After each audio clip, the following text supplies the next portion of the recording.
मत्स्य अवतार भगवान विष्णु के प्रथम अवतार है। मछली के रूप में अवतार लेकर भगवान विष्णु ने एक आर्षि को सब प्रकार के जीव जंतु एकत्रित करने के लिए कहा और पृथ्वी जब जल में डूब रही थी तब मत्स्य अवतार में भगवान ने उस अर्षि की नाव की रक्षा की। इसके पश्चात ब्रह्मा ने पुनः जीवन का निर्माण किया।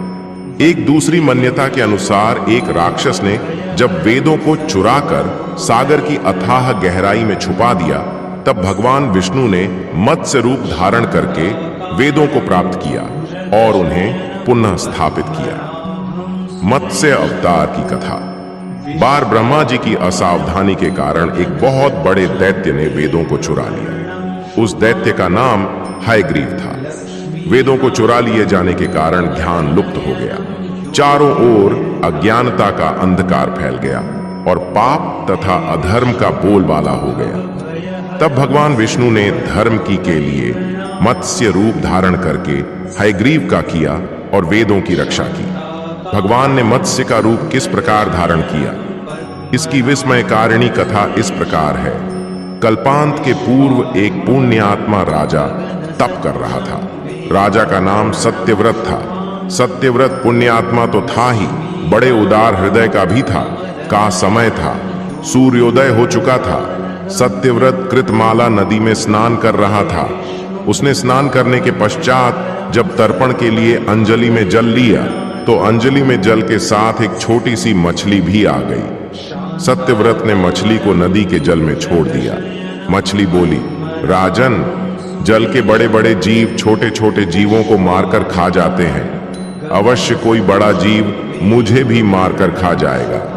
कृपा करके मेरे प्राणों की रक्षा कीजिए। सत्यव्रत के हृदय में दया उत्पन्न हो उठी। उसने मछली को जल से भरे हुए अपने कमंडलू में डाल लिया। तभी एक आश्चर्यजनक घटना घटी। एक रात में मछली का शरीर इतना बढ़ गया कि कमंडलू उसके रहने के लिए छोटा पड़ने लगा।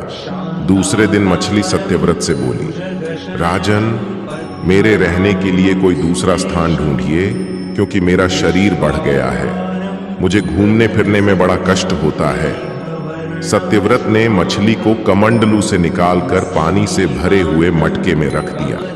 यहां भी मछली का शरीर रात भर में ही मटके में इतना बढ़ गया कि मटका भी उसके रहने के लिए छोटा पड़ गया। दूसरे दिन मछली पुनः सत्यव्रत से बोली, राजन, मेरे रहने के लिए कहीं और प्रबंध कीजिए, क्योंकि मटका भी मेरे रहने के लिए छोटा पड़ रहा है।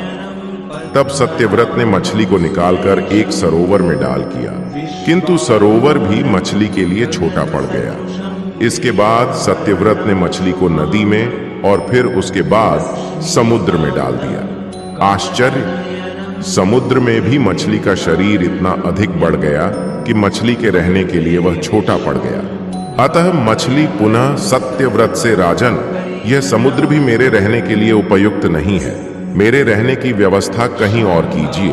अब सत्यव्रत विस्मित हो उठा। उसने आज तक ऐसी मछली कभी नहीं देखी थी। वह विस्मय भरे स्वर में बोला, मेरी बुद्धि को विस्मय के सागर में डुबो वाले आप कौन हैं? मत्स्य रूपधारी श्री हरि ने उत्तर दिया, राजन, हयग्रीव नामक दैत्य ने वेदों को चुरा लिया है।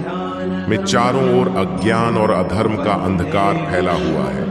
मैंने हयग्रीव को मारने के लिए ही मत्स्य का रूप धारण किया है। आज से 7वें दिन पृथ्वी प्रलय के चक्र में फिर जाएगी। समुद्र उमड़ उठेगा, भयानक वृष्टि होगी, पृथ्वी पानी में डूब जाएगी। जल के अतिरिक्त कहीं कुछ भी दृष्टिगोचर नहीं होगा। आपके पास एक नाव पहुंचेगी।